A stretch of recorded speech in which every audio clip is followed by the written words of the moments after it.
Alright guys, so like I promised, I'm going to give you a little overview of DNA replication. I'm going to start off with our two strands of DNA. One of them will make the blue strand, make it come up here, have our little unwound, uncoiled DNA. I know whenever I'm going to draw this pink strand here, I know it's not going to look like this, especially like the ones we went over in the book, but I'm going to separate it ever so slightly, and that's just going to keep us organized in the long run, okay? So what I mean by that is right here, right at the beginning, I separated them slightly, all right? We have the blue one on top, purple one down at the bottom. So the first thing is, why do we need DNA replication? Well, you have your parent cell, all right? If you remember during interphase, when a cell is going to go through mitosis, it's going to replicate its DNA during S phase.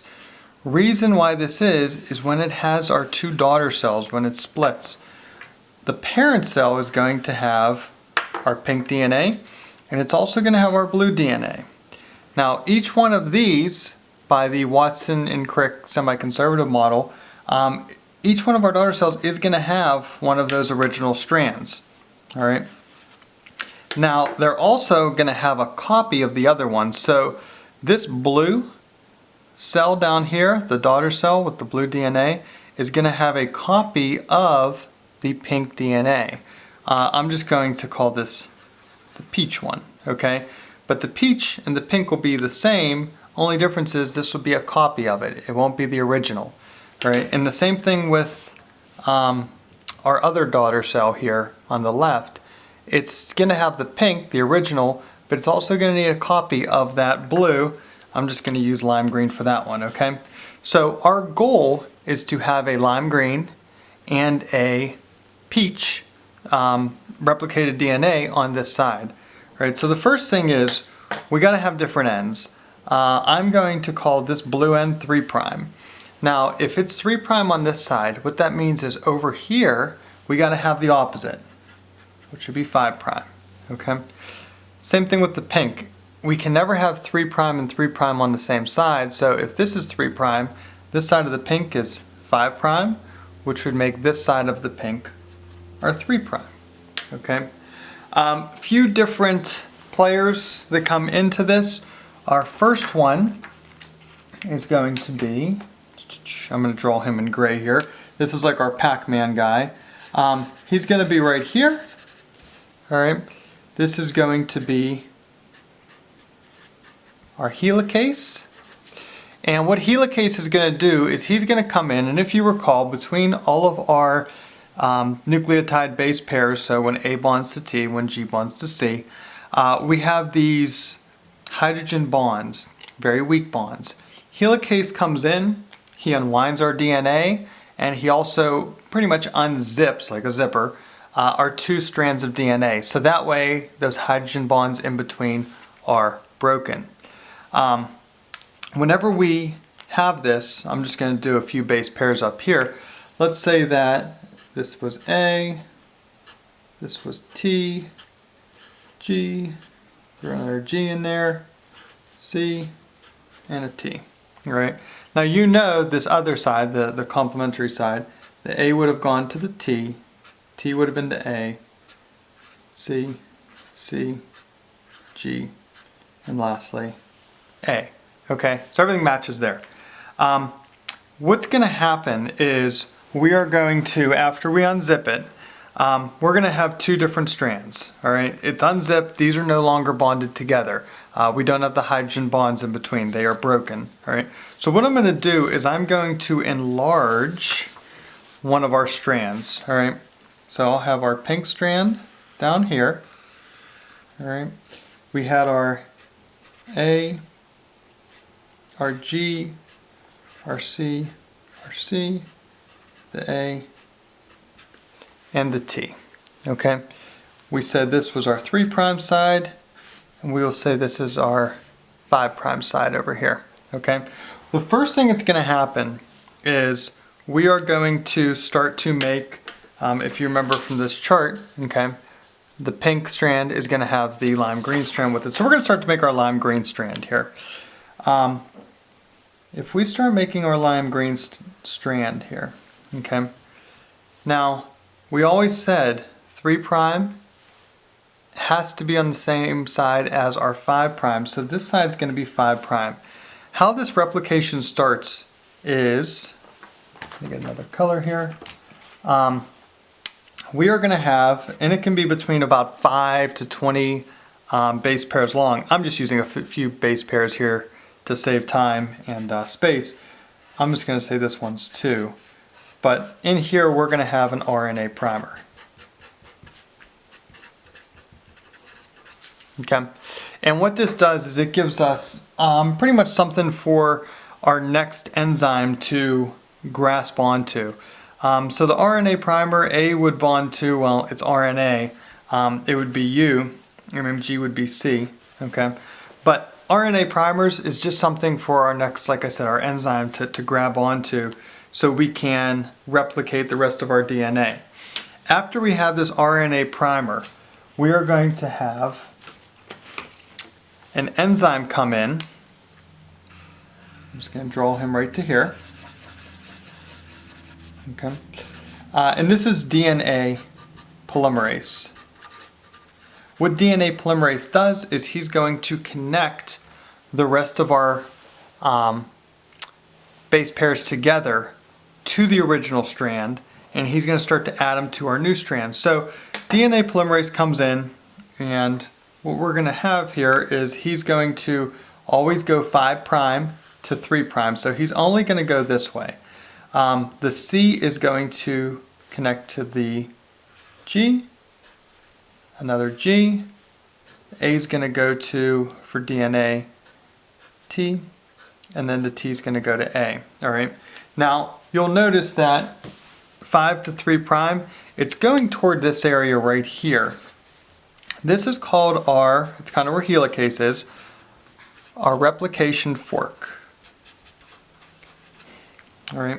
Now, if it's 5' to 3', DNA polymerase is moving this way, because DNA polymerase always works 5' to 3'. All right. If it's moving this way toward our replication fork, what we call this is our lagging strand, or I'm sorry, our leading strand.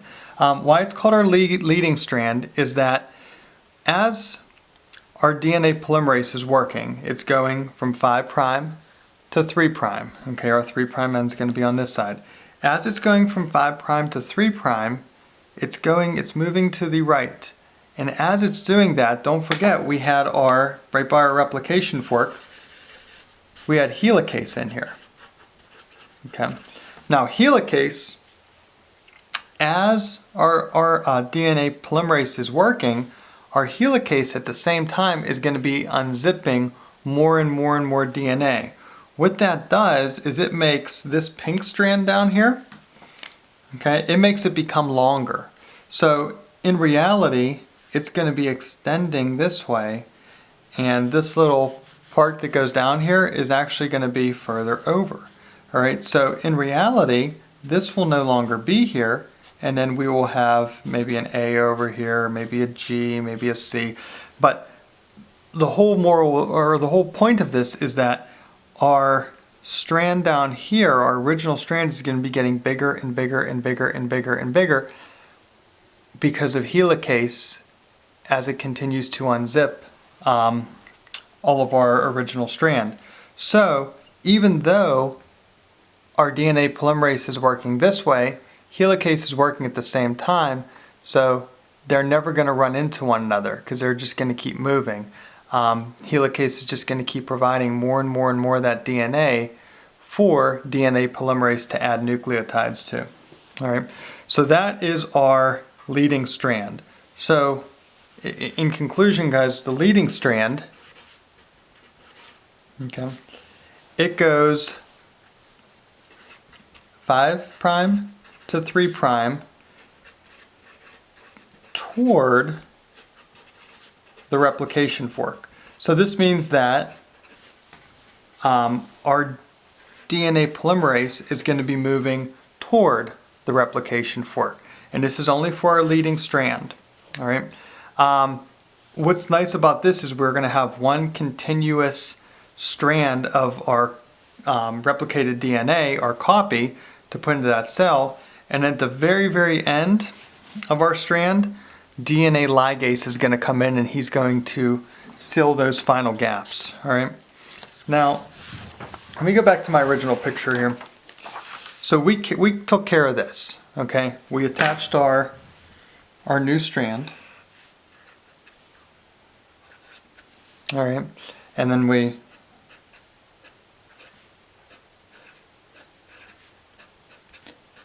put all our pairs in. That's all done. Okay. We got to do our strand up here. We got to do our blue strand next. Okay. So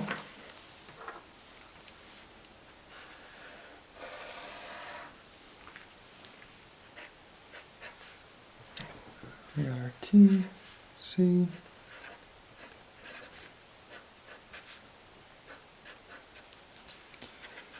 5' was there, and our 3' was on this side. Okay, so this is a strand that's a little bit more complicated because don't forget we have our helicase here, we have our replication fork right here.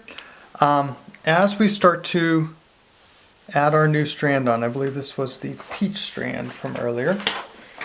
I don't know where my peach went, but nevertheless, use a different color here. This side right here would be our 3' side, okay? So I'm just going to use this color here. There we go. So that's going to be our 3' side. That means that when we start to synthesize our new strand going across here, this would be our 5' side. We'll have our RNA primer. We know that after we attach our RNA primer here, we know that our DNA polymerase has to move going this way from 5' to 3', in other words from our right to our left. So I'm going to go this way, we'll attach our polymerase to it. I'm just going to use orange for that. So there is our DNA polymerase. As it starts to synthesize, if you notice,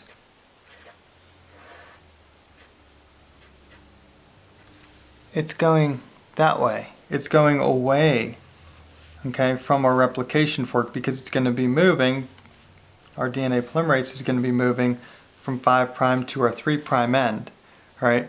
This is cool for DNA polymerase because it's not going anywhere near the replication fork over here, but here's the problem.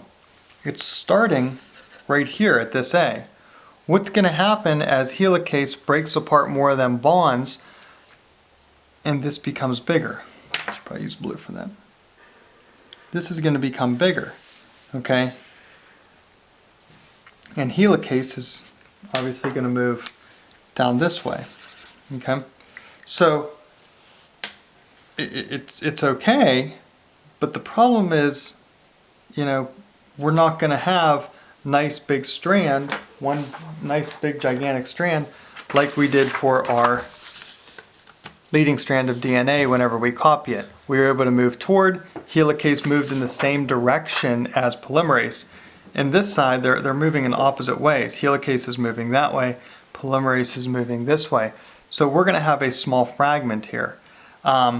What's going to happen later on, if I were to redraw this, going across, all right, we know that this was T, this was C, G, G, T, and A. We started here with our primer, and we moved this way. We had our A, we had our G, we had our C, and then we already talked about the RNA primer would be there. So helicase now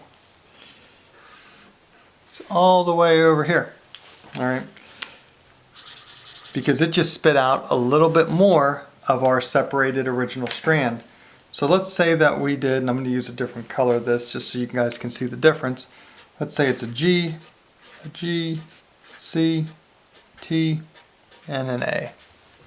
Okay. Well, you know that since this is 3', this is 5', our DNA polymerase can only move that away, right? So it can only go 5' to 3'. What's going to happen here is that it's not able to go backward, so we're going to start with another RNA primer on this side, AU, okay? Another DNA polymerase is going to come in, and it's going to attach right there. So there's another DNA polymerase, and again we're going to synthesize another small strand of DNA, 5' to 3', okay?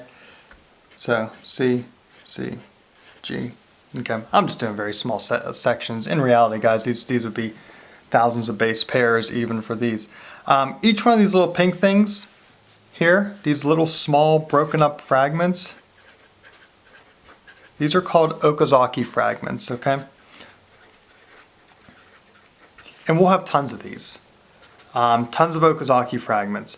What the Okazaki fragments are again just little pieces of DNA that are going to later be put together because our helicase and our DNA polymerase are moving in opposite directions. So overall with this, we're going to have all these tiny little pieces of DNA, and in the end our ligase is going to come in, our DNA ligase. Okay, and this is going to connect